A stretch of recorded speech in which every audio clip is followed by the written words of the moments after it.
Alright, so sometimes you might be in a situation where you've got text that is aligned to the center or to the right, but you want to align it to the left.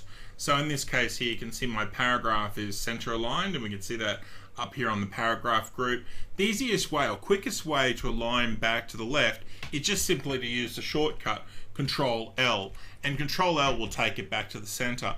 Now if you wanted to go either back to the center, we could go Control E, or if you wanted to go to the right, you could go to Control R. So you could very easily shift where you want to actually have your paragraph using those shortcuts.